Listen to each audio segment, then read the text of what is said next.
sampai dengan ayat yang ke-25. Demikian firman Tuhan.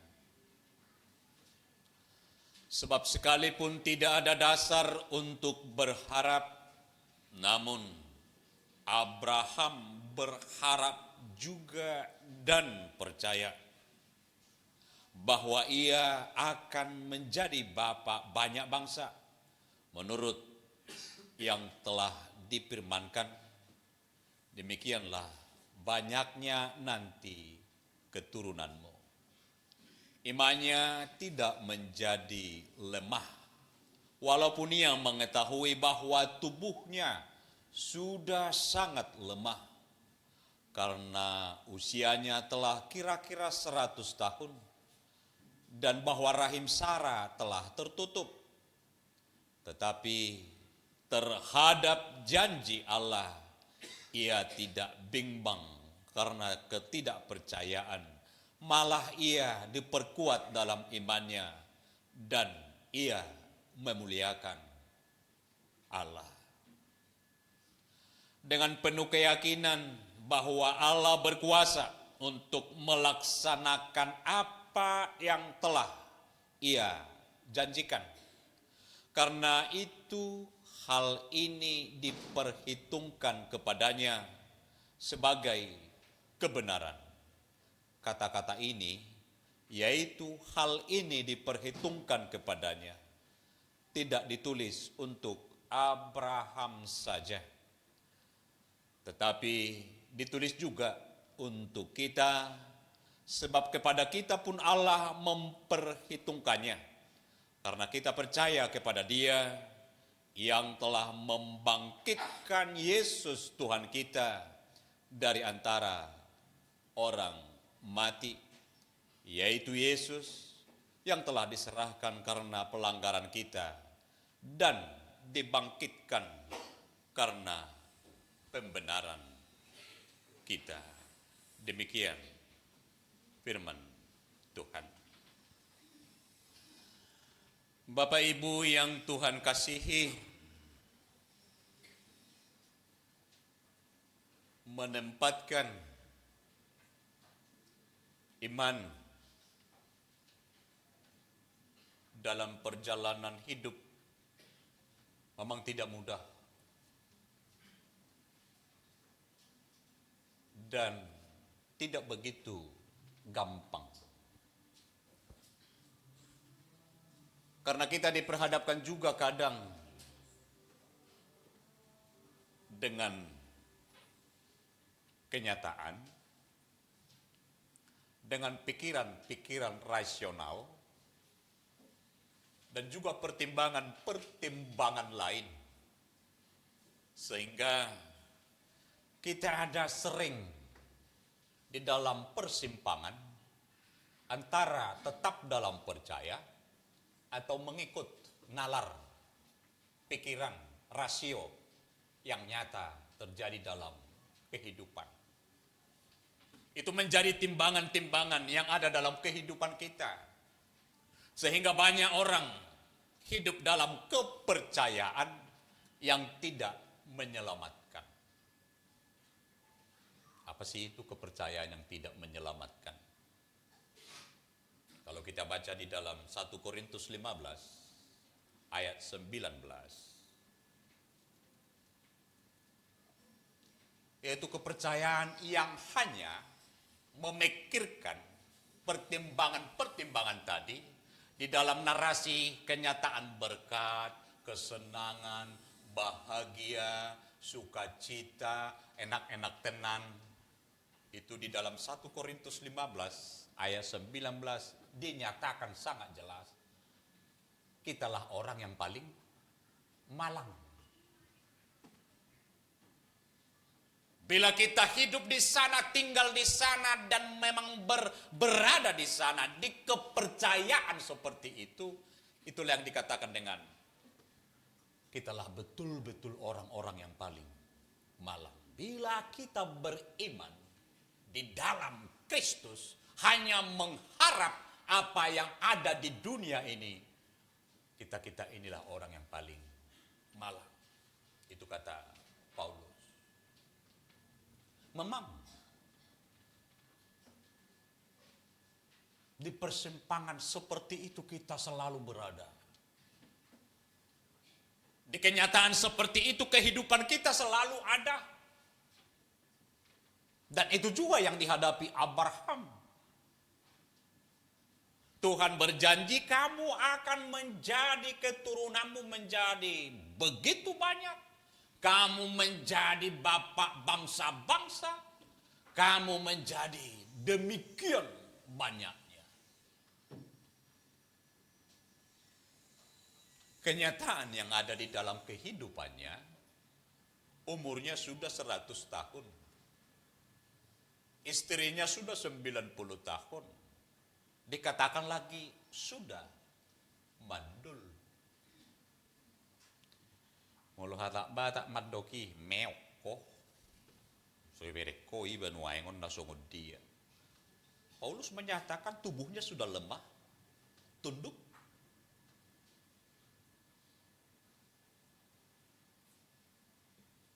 Bila itu diperhadapkan dengan keadaan kita, ya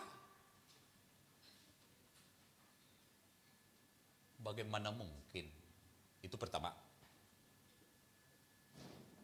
Ketidakmungkinan itu akan selalu menempati relung hati kita, relung pikiran kita. Karena memang hidup kita kebanyakan berjalan di dalam rasio.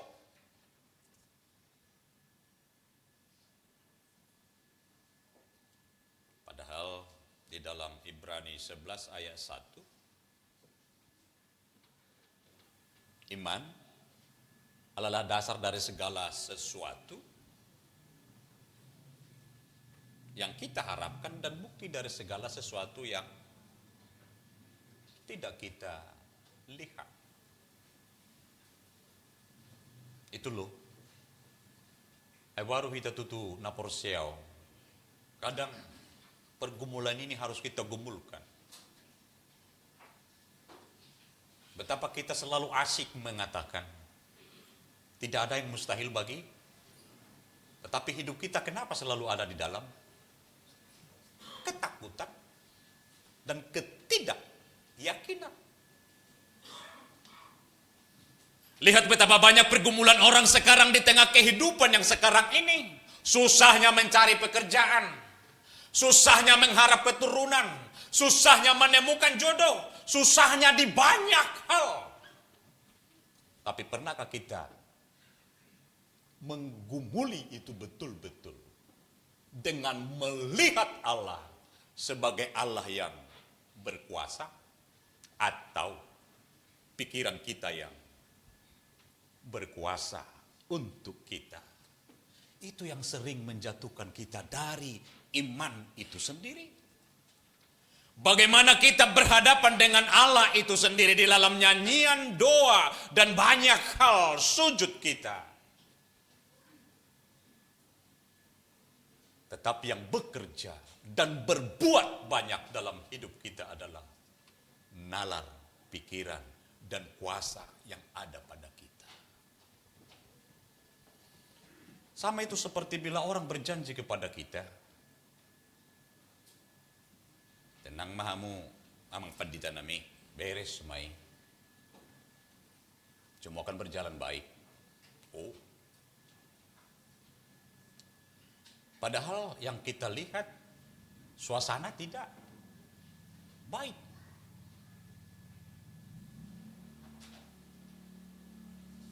Apakah saya percaya sama dia atau tidak? Bila saya percaya, saya akan tenang dan berharap itu akan baik. Tetapi melihat suasana yang demikian semberaut, secara manusia kita akan tidak menyatakan tidak percaya. Atau sama seperti orang yang mau meminjam kepada kita. Pinjam dulu 100. Kita lihat orangnya, kapan bisa dibalikkan kawan ini nih?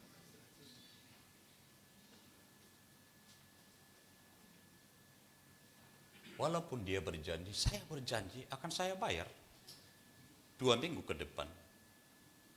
Dari mana bisa mencari ini? Karena kita lihat dia memang itu keadaannya. Ada di dalamnya keyakinan yang melihat dari kenyataan membuat kita jadi terbatas melakukan apa yang baik sebenarnya. Tapi Abraham tidak. Ukuran dirinya, ukuran istrinya tidak membuat dia menjadi tidak percaya. Walaupun sudah dikatakan istrinya mandul, dia sudah tua, tetapi dia tetap percaya akan janji Allah. Dia tetap percaya karena apa? Karena Allah itu berkuasa. Karena Allah itu Maha Pencipta. Karena Allah itu begitu berkuasa di dalam semua yang dia ciptakan. Dia tidak berpatokan kepada umurnya, tidak berpatokan kepada rahim istrinya, tidak berpatokan kepada kenyataan yang ada di dalam kehidupannya, tetapi dia berpatokan kepada apa yang telah Allah perbuat selama ini. Itulah ukuran kepercayaan. Kalau ada ukuran lain, kita bilang kita percaya, itu namanya antisipasi.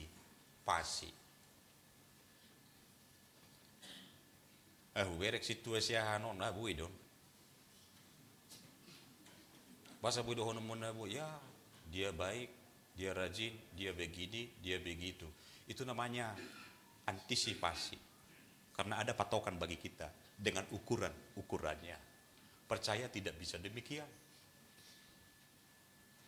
Itu diberangkatkan dari apa yang disebut oleh Abraham itu sendiri. Menjadi pembenaran yang luar biasa bagi Abraham. Makanya sekarang ditanyakan, bila kamu mau selamat, apa yang akan kita lakukan? Cuma satu, percaya. Dan itu yang terjadi di jemaat Roma. Pergumulan yang luar biasa.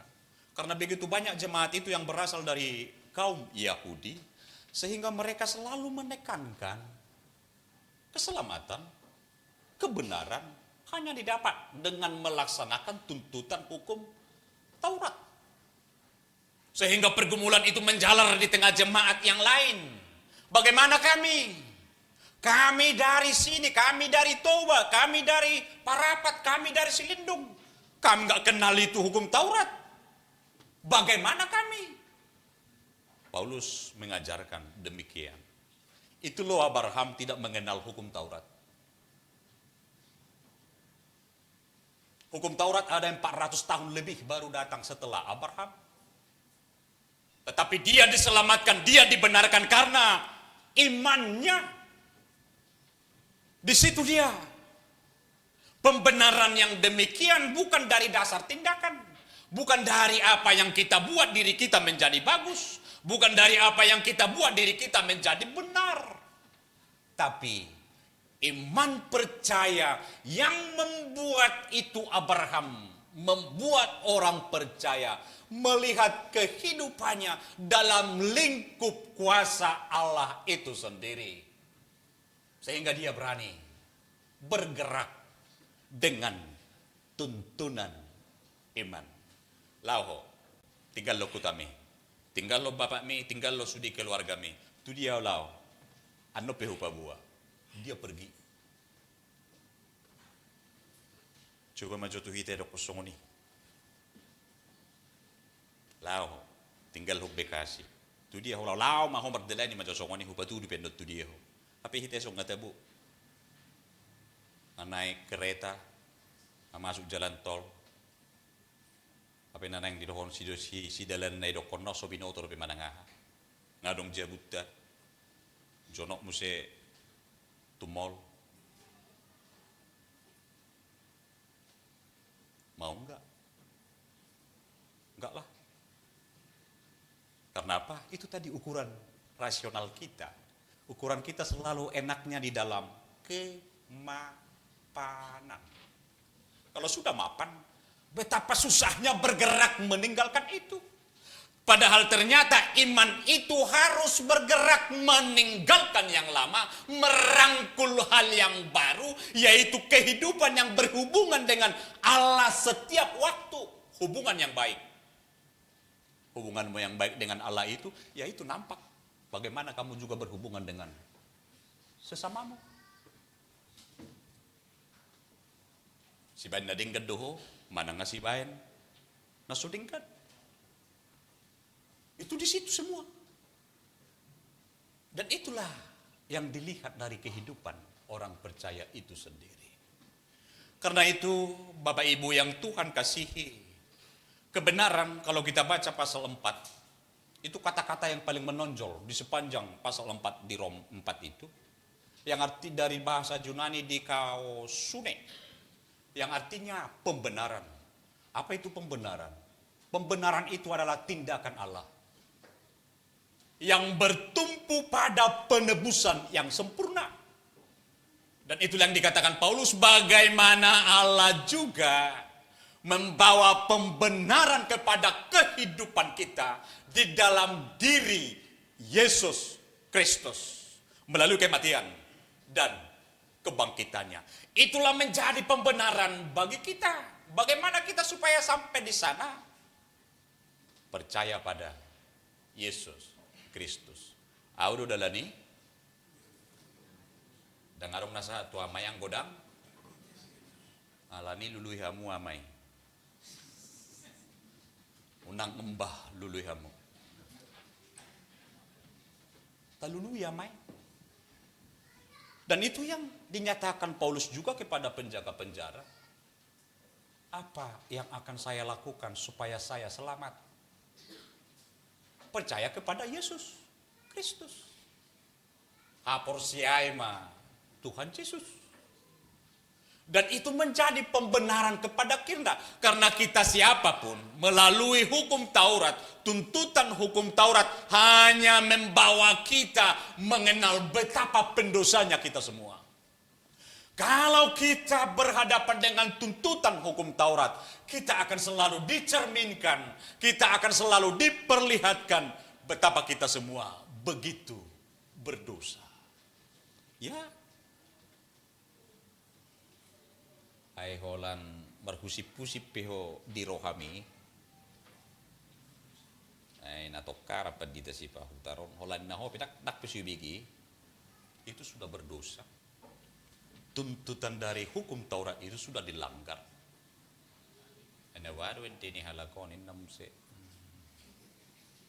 Kita kan gampang mengeluarkan itu. Tanpa kita sadari, tanpa kita tahu. Kita sudah menjadi hakim, sering menjadi hakim kepada orang-orang lain. Itu. Bila kita cerminkan kepada hukum Taurat itu sendiri, betapa pendosanya kita. Apakah kita ada yang benar? Tidak ada. Tetapi kita semua adalah orang-orang yang dibenarkan bila kamu percaya. Itulah kasih anugerah itu. Amin. Kita berdoa.